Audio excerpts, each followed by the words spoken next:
Hi guys, welcome back to my new video. मैं हूँ आपका दोस्त मुसैयब आरिस और आप देख रहे हैं तो वर्ल्ड रिएक्शन। आज मैं लेके आया हूँ एक ऐसी वीडियो जो कि KFC के बारे में, जो कि KFC में कुछ ऐसी कठिनाई हो चुकी हैं एक्टिविटी, क्योंकि मतलब ये वीडियो जो है KFC के हवाले से जो KFC में काम करते हैं, जो वर्कर है KFC के, वो कहते हैं कि हम रात को काम कर रहे होते हैं। ये कुछ ऐसे KFC जो दुनिया में मशहूर है, KFC में कुछ घटनाएं घटती हैं रात को, जब स्टाफ KFC के जो ऑफिस बंद होता है, दुकान जब शॉप बंद हो जाती है, तो उसके बाद कुछ ऐसी एक्टिविटी होने लगती है KFC में कि नाकाबिले फरामोश है। आज मैं बात करने वाला हूँ KFC में होने वाले कुछ खौफनाक वाक़यात के बारे में। आज की वीडियो इसी हवाले से, तो चलिए वीडियो स्टार्ट करते हैं। और वीडियो स्टार्ट करने से पहले अगर आप नए हैं हमारे चैनल में तो प्लीज़ चैनल को सब्सक्राइब कीजिएगा और बेल आइकन को ज़रूर दबाइए। तो चलते हैं, वीडियो स्टार्ट करते हैं। हेलो फ्रेंड्स, अस्सलाम वालेकुम and welcome to reality TV. दोस्तों, मैंने आपको एक वीडियो में मैकडॉनल्ड्स में होने वाले कुछ स्केरी वाकयात के मुतालिक बताया था। इस वीडियो में मैं आपको KFC की तरफ लेकर चलूंगा और KFC में होने वाले कुछ अजीब और अफसोसनाक वाकयात के मुतालिक बताऊंगा। 23 सितंबर 1983 अमेरिका के शहर किलगोरे में एक KFC के अंदर से 5 लोगों को अगवा कर लिया गया था। इनमें 3 कस्टमर्स थे और 2 वहां काम करने वाले एम्प्लॉइज थे। दोस्तों, दरअसल इस KFC में कुछ डाकू घुस गए थे। उस वक्त वहां सिर्फ यही 5 लोग मौजूद थे।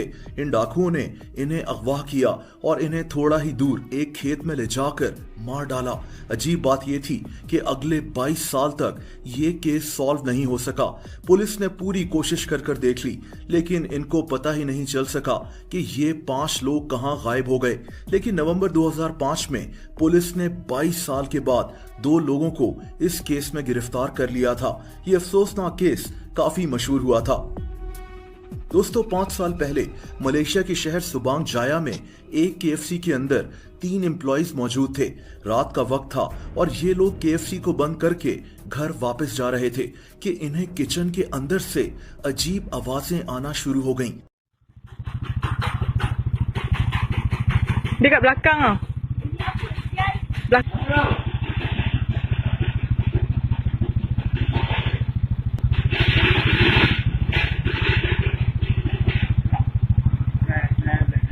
पहले तो इन्हें लगा होगा कि ये कोई बिल्ली है, लेकिन ये आवाजें इतनी शदीद थीं कि ऐसा लग रहा था जैसे कोई चीजों को बकायदा उठाकर दूर फेंक रहा हो।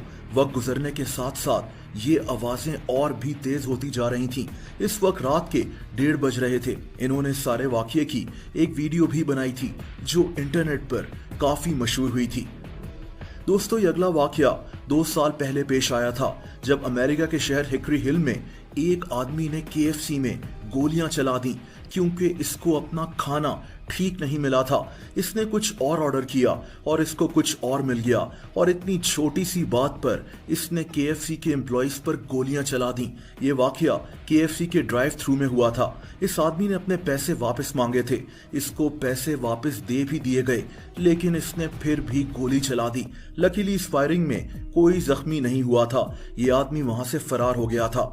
दोस्तों, KFC को बनाने वाले आदमी कर्नल सैंडर्स की तस्वीर आपको KFC पर नजर आ जाती है, लेकिन ये जो वाकया मैं आपको सुनाने जा रहा हूं ये इंतहाई अजीब है। 1985 में जापान के इलाके केंसाई में एक KFC के सामने कर्नल सैंडर्स का प्लास्टिक का मुजस्मा लगा हुआ था। दोस्तों, जापान में बेसबॉल बहुत शौक से देखी जाती है। इस इलाके की लोकल बेसबॉल टीम का नाम हैशियन टाइगर्स था। 1985 की एक रात ये टीम अपना एक बेसबॉल मैच जीत गई। इस इलाके के फैंस खुशी से सड़कों पर निकल आए और इसी दौरान इन्होंने KFC के सामने लगा कर्नल सैंडर्स का प्लास्टिक का मुजस्मा उठाकर एक ब्रिज से दरिया में फेंक दिया। दोस्तों, अब अजीब बात यह हुई कि अगले 18 साल तक इनकी टीम मुसलसल हारती रही और जापान में ये अफवाह मशहूर हो गई कि क्योंकि इस टीम के सपोर्टर्स ने कर्नल सैंडर्स का मुजस्मा उठाकर दरिया में फेंका था, तो इसी वजह से इनकी टीम हार रही है। जापान में यह भी मशहूर हो गया कि जब तक ये मुजस्मा दरिया से रिकवर नहीं किया जाएगा तब तक इनकी टीम हारती रहेगी। इसको curse of the Colonel Sanders भी कहा जाता है। इस मुजस्मे को दरिया से ढूंढने की बहुत कोशिश की गई, इस पर अच्छे खासे पैसे भी लगाए गए और फाइनली कई सालों के बाद जाकर ये मुजस्मा दरिया से मिल गया था। ये अजीब कहानी जापान में आज भी मशहूर है। दोस्तों, KFC के मुतालिक इंटरनेट पर एक और वाकया काफी मशहूर हुआ था। अमेरिकी शहर कोलोराडो में एक KFC के अंदर इलेक्ट्रिशियंस की एक टीम काम कर रही थी। ये लोग उस वक्त रेस्टोरेंट में अकेले थे। रात का वक्त था कि अचानक इनको लगा कि वहां रेफ्रिजरेटर के पास कोई चलता हुआ गया है। इन लोगों ने उस तरफ देखा तो जमीन पर फूड आइटम्स गिरे हुए थे। ये लोग डर कर वहां से निकल गए। अगले दिन इन्होंने वहां के मैनेजर डैनी पेंसो से बात की तो इसने इन्हें बताया कि इस KFC में पिछले 10 साल से यही हो रहा है। यहाँ लोगों को एक ऐसा इंसान नजर आता है जो यहाँ काम करता ही नहीं है। इस अजीब मखलूक को सब ने देखा है। पिछले 10 साल से इस KFC में लोग इस एम्प्लॉय को देख रहे हैं जो हकीकत में एग्जिस्ट करता ही नहीं है। और दोस्तों, आखिर में एक अफसोसनाक वाकये की बात करते हैं। कुछ महीने पहले अमेरिका के इलाके मैनाटी काउंटी में एक आदमी ने KFC के वर्कर्स पर गोलियां चला दी थीं जब इनका किसी बात पर झगड़ा हो गया था। रात के 8:30 बजे KFC के ड्राइव थ्रू में एक आदमी का वहां वर्कर्स से किसी बात पर झगड़ा हो गया। वो वर्कर्स बाहर आ गए और इनकी लड़ाई शुरू हो गई। लेकिन मसला तब शुरू हुआ जब इस आदमी ने इन 2 वर्कर्स पर गोलियां चलाकर इनको जख्मी कर दिया।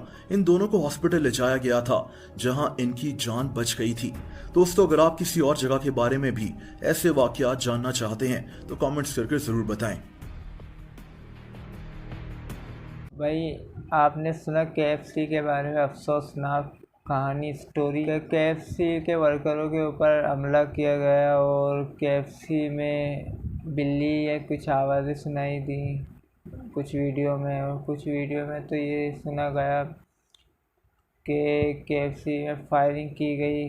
फूड ऑर्डर कुछ और किया है बंदे ने और कुछ और दे दिया KFC वालों ने, तो इसमें कौन फायरिंग करता है? बंदा, अगर पैसे आपके मिल गए, ऑर्डर आपको चेंज कर दिया गया, पैसे आपको दे दिए गए, फिर भी अगर आप फायरिंग करें तो कोई बात नहीं हुई। बंदे को इत्मीनान करना चाहिए, बातचीत करनी चाहिए ध्यान से, मोहब्बत से, तब जाके बात आगे बढ़ती है। आपको जैसे कि मुजस्समा, KFC के सीनियर का मुजस्समा दरिया में फेंका गया और उसकी टीम 18 साल तक आती रही। मुझे नहीं लगता कि ये एक पुतला फेंकने से या मुजस्समा फेंकने से ऐसा हुआ होगा। हो सकता है किस्मत ने उनका साथ नहीं दिया होगा, इसलिए वो हारती रही जापान की टीम। फिलहाल आप कौन सी क्लिप वीडियो की आपको अच्छी लगी और कौन सी आपको हज़म नहीं हुई, तो हमें कमेंट बॉक्स में ज़रूर बताइएगा। और आपको वीडियो अच्छी लगी तो लाइक कीजिएगा और सब्सक्राइब ज़रूर कीजिएगा चैनल को। और मिलते हैं अगली वीडियो के साथ। अपना बहुत ख्याल रखिएगा। खुदा हाफिज़।